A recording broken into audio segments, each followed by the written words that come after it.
guys, Bismillahirrahmanirrahim. In today's class we'll be talking about future perfect continuous. इस class में हम future perfect continuous को discuss करने जा रहे हैं. So first of all इसकी रूल्स को देख ले, बाद में हम यूजेस को जाते हैं. सी फर्स्ट इज इट है सब्जेक्ट, इसमें सब्जेक्ट होगा. वेल हैव बीन जो है ये एक इज़ अ हेल्पिंग वर्ब, इसको हम इस्तेमाल करते हैं इज़ अ हेल्पिंग वर्ब. ठीक है, वेल हैव बीन को इज़ अ हेल्पिंग वर्ब इस्तेमाल करते हैं. और फोर फॉर्म ऑफ वर्ब मतलब ING form of the verb को हम एज अ मेन वर्ब इस्तेमाल करते हैं. और फिर ये होगा रेस्ट ऑफ द सेंटेंस. चूंकि ये परफेक्ट कॉन्टिन्यूअस है, इसमें पांचवा चीज जो आता है वो है टाइम एक्सप्रेशन. वो जो टाइम एक्सप्रेशन अगर आपको याद है सेंस और फार वाला, सेंस और फार, वो टाइम एक्सप्रेशन भी इसमें आता है. ठीक है, मतलब फ्यूचर परफेक्ट कॉन्टिन्यूअस में. ठीक है, फ्यूचर परफेक्ट कॉन्टिन्यूअस हम इमेजिनेटिव एक्शंस के लिए इस्तेमाल करते हैं जो जारी हो फ्यूचर में. It means to project our self, यानी ऐसे काम जिसके बारे में आप प्रोजेक्शन दे रहे हैं, जिसके बारे में आप पेशंगोई देते हैं, प्रोडिक्शन देते हैं. ठीक है, कि ये उस वक्त जो है इतने मुद्दत तक जारी होगा. Do you know what I am saying? So it means for progress action of the future which we imagine, जो हम इमेजिन करते हैं. ठीक है, हम तो अभी प्रेजेंट में खड़े हैं, लेकिन फ्यूचर में जब हम बात करते हैं कि ये काम जारी होगा, ये 4 सालों से जारी होगा ये काम, या ये 2 सालों से जारी होगा, so you can use this tense for such kind of actions. ऐसे कामों के लिए हम इस्तेमाल करते हैं. ठीक है, मसलन जवाद 2 सालों से काम कर रहा होगा. It means that this action in the future, this action will be progress in the future, but the duration of the time of this action is also mentioned in the future. यानी ये जो काम है ये future में 2 सालों के लिए क्या होगा, जारी होगा. Right, so you can say Asim well. यहां हर चीज के साथ, हर सब्जेक्ट के साथ क्या इस्तेमाल करते हैं, well. So Asim well have been working.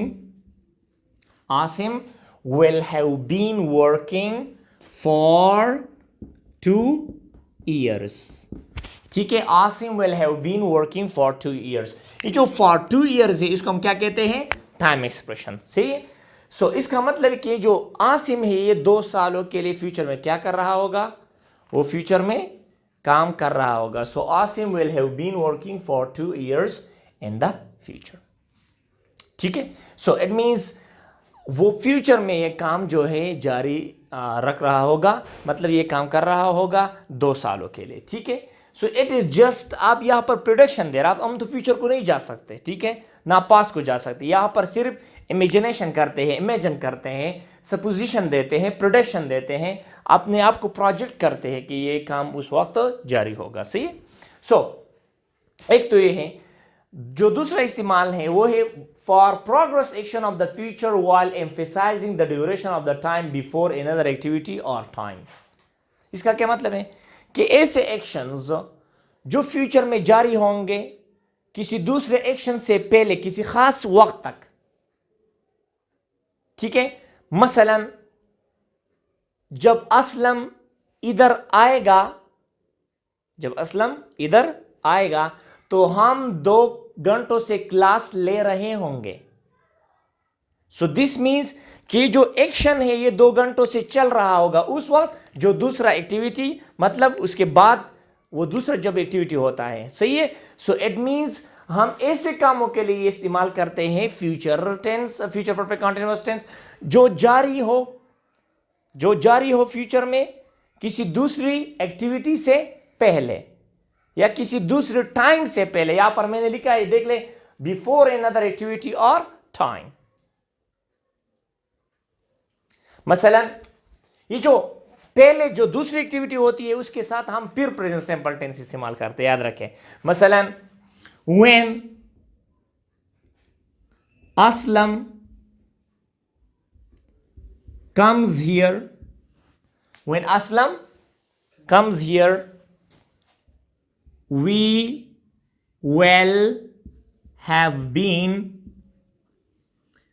taking class for 2 hours. जब असलम इधर आता है तो हम 2 घंटों के लिए क्लास ले रहे होंगे, मतलब ये जो काम है ये जारी होगा उस वक्त जब ये काम होता है, right. It means what does this mean, look at here, ये एक मैं आपको एक स्ट्रक्चर ड्रा करता हूं। सही, ये है फ्यूचर। यहां से जब असलम आता है तो ये जो एक्शन है क्लास लेने का, ये इसका 2 घंटे हो चुके होंगे और ये क्लास जारी होगा। Do you understand what I am saying, कि ये जो एक्टिविटी है ये 2 घंटों से जारी होगा। तो यहां पर याद रखें, ये जो मतलब यहां पर जब हम सिचुएशन इवेंट्स को डिस्कस करना, ये है abstract events of the future. Abstract का मतलब है कि ये अभी नहीं हो रहे हैं, ये फ्यूचर में होते हैं, जस्ट इमेजिन करते हैं। मैंने आपको पहले भी कहा, जस्ट प्रोडिक्शन देते हैं उस एक्शंस का, ठीक है। तो इसी तरह जो पहला एक्शन होता है, बाद में जो एक्टिविटी, उसके लिए हम प्रेजेंट सिंपल टेंस को इस्तेमाल करते हैं, जिस तरह हमने फ्यूचर कंटीन्यूअस में इस्तेमाल किया था, ठीक है। इसी तरह आप इस तरह भी कह सकते हैं कि जो फिनिश एक्टिविटी है, आप फ्यूचर की किसी जारी एक्शन फ्यूचर का, लेकिन किसी खास मुद्दत तक वो फिनिश होगा, फिर उसके लिए हम टाइम को भी इस्तेमाल कर सकते हैं। मसलन किस तरह, यहां पर मैं एक आपको एग्जांपल देता हूं। We will have been playing cricket for 4 years by the end of this month. इसका क्या मतलब होगा कि जो इस महीने का जो एंड है, उस वक्त तक हम 4 सालों के लिए क्या खेल रहे होंगे, क्रिकेट। इसका मतलब क्या है कि जो एंड ऑफ दिस मंथ है, उस वक्त तक इस एक्शन का जो जारी था, उसके कितने साल पूरे होंगे, 4 साल। यानी ये काम जारी था कितने मुद्दत तक, 4 साल तक। तो यहां पर हम कहते by the end of this year, by the end of this month, by the end of this week. तो इस टाइम एक्सप्रेशन को हम इस्तेमाल करते हैं। तो इसका मतलब क्या होगा कि जो काम था ये मतलब जारी था फ्यूचर में, और bye the end of this month, by the end of this month इतना टाइम इस काम ने लिया। मसलन यहां पर मैं कहता हूं, Jawad has been working for 12 years by the end of this work, by the end of this year in America, for example. Or Jawad has been working, so Jawad will have been working in America for 12 years by the end of this year. इस साल के इख्तिताम पर जवाद 12 सालों के लिए क्या कर रहा होगा, काम कर रहा होगा अमेरिका। मतलब ये जो एक्शन है जो जारी है फ्यूचर में, ठीक है, उसका जो एंड है, उसका जो टाइम ड्यूरेशन है, वो कब कंप्लीट होगा, bye the end of this year. तो फ्यूचर एक्शंस के लिए इस्तेमाल करते हैं हम, जो जारी होते हैं उसमें हम टाइम भी मेंशन करते हैं कि इतने टाइम तक ये जारी होगा, इतने टाइम तक ये काम होगा, इतने टाइम से ये शुरू होगा। ये फ्यूचर से, मसलन अगर मैं कहता हूं मैं 2030 से टीचिंग शुरू करूंगा, या मैं 2010 से पढ़ा रहा, 2030 से पढ़ा रहा हूँगा, फ्यूचर में हम बात करते हैं। If I will have been teaching English since 2030, इसका मतलब है कि 2030 नहीं है, 2030 से काम जारी होगा उस वक्त से। तो सेंस और फार का तो ये मतलब है, फार का मतलब है time taken by the action, sense का मतलब है कब से शुरू हुआ है एक्शन, वो तो हमने किया था। Do you understand? Okay, so next, इसका जो नेगेटिव है वो तो आसान है। यहां पर नेगेटिव में हम will not, for example Jawad, if I say negative action is Asim 2 सालों से काम नहीं कर रहा होगा, ठीक है, इस साल के आखिर तक। So how you will say, Asim will not have been working,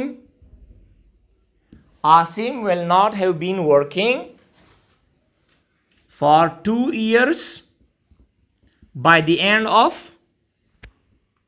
this year, ठीक है। सो it is very very easy to use this tense just to talk about future progress actions. ठीक है, फ्यूचर प्रोग्रेस एक्शंस. ठीक है, यहां पर एक और चीज मैं बता रहा हूं, ये है आपका पास्ट, ये है आपका प्रेजेंट, ये है आपका future. Past present future, past present future. Okay, past present perfect continuous में, फ्यूचर परफेक्ट कॉन्टिन्यूअस में और पास्ट परफेक्ट कॉन्टिन्यूअस में फर्क क्या है वो करते हैं. ठीक है, अगर यहां पर इसका जो इंट्रोगेटिव इसमें हम विल इस्तेमाल करते हैं. ठीक है, फिर सब्जेक्ट इस्तेमाल करते हैं, फिर हैव बीन इस्तेमाल करते हैं, फिर फोर पावर फॉर, फिर रेस्ट ऑफ द सेंटेंस इस्तेमाल करते हैं. ठीक है, so this is the interrogative. क्या वो 2 सालों से काम कर रहा था, तो आप कहेंगे well he have been working for 2 years. ठीक है, by the end of this month, by the end of this by the end of 2022, like this. okay, you can use. so ये तो सवाल यह है, यहाँ पर जो पास्ट परफेक्ट कॉन्टिन्यूअस है, प्रेजेंट परफेक्ट कॉन्टिन्यूअस और फ्यूचर परफेक्ट कॉन्टिन्यूअस में फर्क क्या है. अगर मैं कहता हूँ I had been reading for 2 years, और मैं कहता हूँ I have been reading for 2 years, और मैं कहता हूँ I will have been reading for 2 years. इसकी एग्जाम्पल को देख ले. If I say I had been reading for 2 years, इसका मतलब है ये जो एक्शन था पास में शुरू होता और पास में खत्म हो गया था. पास में उसने 2 साल लिए थे. I had been reading for 2 years. और अगर हम कहते हैं I have been reading for 2 years, यानी प्रेजेंट परफेक्ट कॉन्टिन्यूअस इस्तेमाल करते हैं, तो फिर इसका मतलब ये पास में शुरू हुआ था, प्रेजेंट में जारी था, प्रेजेंट में उसने कितने साल लिए, 2 साल लिए, और शायद फ्यूचर में जारी होगा.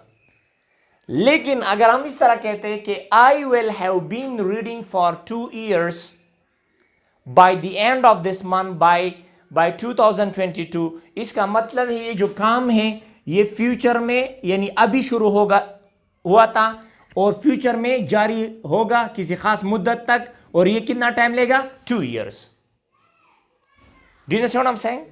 Okay, so this is the main difference between all the perfect continuous tenses. ठीक है. Okay, any question? So the future continuous tenses also have these uses. Yes, simple, they are same. लेकिन यहाँ पर हम duration of the, याद रखिए जो sense और फार हैं ये हर कंटिन्यूस के साथ भी इस्तेमाल कर सकते हैं, लेकिन ये इसके लिए बना है परफेक्ट कंटिन्यूस टेंसेस. सेंस और फार ज्यादातर कोशिश कर ले कि आप उसको प्रेजेंट परफेक्ट कॉन्टिन्यूअस में और फ्यूचर परफेक्ट कॉन्टिन्यूअस और पास्ट परफेक्ट कॉन्टिन्यूअस इस्तेमाल कर ले. हालांकि इनको हम परफेक्ट टेंस में भी इस्तेमाल कर सकते हैं, उनको आप कॉन्टिन्यूअस टेंस में भी इस्तेमाल कर सकते हैं. उस प्रेजेंट फ्यूचर कॉन्टिन्यूअस में और प्रेजेंट परफेक्ट कॉन्टिन्यूअस में फर्क क्या है, यहां पर हम एम्फेसाइजिंग ड्यूरेशन ऑफ टाइम पर देते हैं कि कब से काम शुरू होगा, कितना वक्त ये लेगा. वहां पर तो हम सिर्फ फ्यूचर की बात करते हैं. मसलन जब आप आते हैं तो मैं खाना खा रहा हूंगा, When you come, I will be eating the meal. ये काम जारी होगा फ्यूचर में. लेकिन अगर आप कहते हैं जब आप आते हैं तो मैं 2 सालों से खाना खा रहा हूंगा, मैं 2 घंटों से खाना खा रहा हूंगा, तो वही फ्यूचर एक्शन है. लेकिन जब आपने टाइम मेंशन किया, duration of the time mention किया, तो फिर हम इस टेंस को इस्तेमाल करते हैं. आप कहेंगे I will have been eating, हालांकि वो भी ठीक है, I will be eating for 2 hours. लेकिन सेंस और फॉर के लिए कौन सा टेंस बना है, future perfect continuous, present perfect continuous और past perfect continuous. You can also use those time expression for and since and continuous tenses. अब उसमें भी इस्तेमाल कर सकते हैं, लेकिन जो since और for है ये हम future perfect continuous, present perfect continuous और past perfect continuous में इस्तेमाल करते हैं. याद रखें किसी भी continuous और perfect continuous में सिर्फ फर्क क्या है, टाइम ड्यूरेशन का. अगर आप टाइम जाहिर करते हैं कि ये काम इस वक्त से जारी होगा या हुआ था या हो रहा है, सही है, या इस वक्त इतना वक्त इसने लिया, तो जब टाइम की बात करते हैं तो फिर हम परफेक्ट कॉन्टिन्यूअस इस्तेमाल करते हैं, जितने भी हैं, चाहे वो पास्ट के, चाहे वो फ्यूचर के, चाहे वो प्रेजेंट के. जब हम सिर्फ एक्शन की बात करते हैं कि ये जारी था पास्ट में या जारी है प्रेजेंट में या जारी होगा फ्यूचर में, तो फिर हम सिर्फ कॉन्टिन्यूअस टेंसेस का इस्तेमाल करते हैं. Do you understand what I am saying? This is the main difference. Any question? Sir ये एम्फसाइजिंग का यहाँ पे क्या मतलब कि यहाँ पर हम टाइम को इंपॉर्टेंस देंगे, ड्यूरेशन को मेंशन करेंगे। इसका मतलब एम्फसाइज का मतलब है जोर देना, ताकीद देना, गिविंग इंपॉर्टेंस। और सर अगर मतलब ये टीचर किसी दूसरे एक्शन से पहले आए तो फिर हमें ये ड्यूरेशन देना होगा, मतलब ये हमारे लिए मतलब याद रखिए, मैं एक आपको बताता हूँ simple, let me have this one for you. मैं कहता हूं जब जवाद इधर आता है तो हम क्लास ले रहे होंगे, यहां पर टाइम एक्सप्रेशन नहीं है, तो इसके लिए आपको चाहिए कि आप फ्यूचर कंटीन्यूअस इस्तेमाल करेंगे। मसलन when Jawad comes here we will be taking class. लेकिन अगर हम ये कहते कि जब जवाद इधर आता है तो हम 2 घंटों के लिए क्लास ले रहे होंगे, तो यहां पर टाइम एक्सप्रेशन मतलब आ गया, तो फिर हम फ्यूचर कंटीन्यूअस इस्तेमाल करते हैं। सिर्फ टाइम एक्सप्रेशन का फर्क है उसमें। यहां पर हम टाइम एक्सप्रेशन मेंशन करते हैं और ज्यादातर कंटीन्यूअस टेंस में, फ्यूचर कंटीन्यूअस में हम expression of the time mention नहीं करते। Do you understand what I am saying? This is the main difference. हालांकि वहां पर भी आप टाइम एक्सप्रेशन का इस्तेमाल करें, लेकिन सूटेबल ये है कि जब टाइम एक्सप्रेशन सेंस और फॉर वाला खास कर आ जाए तो इसके लिए हम कंटीन्यूअस, परफेक्ट कंटीन्यूअस यानी future perfect continuous, present perfect continuous, past perfect वो इस्तेमाल करते हैं। ये कंटीन्यूअस परफेक्ट कंटीन्यूअस टेंस बना है इसलिए कि यहां पर हम इंपॉर्टेंस किस चीज को देंगे, ड्यूरेशन ऑफ द टाइम को, टाइम एक्सप्रेशन को, स्टार्टिंग पॉइंट को, time taken by the action को। हालांकि इसकी जरूरत नहीं है, दोनों जारी काम को शो करते हैं। ठीक है, तो यही डिफरेंस है। Do you understand now? Okay.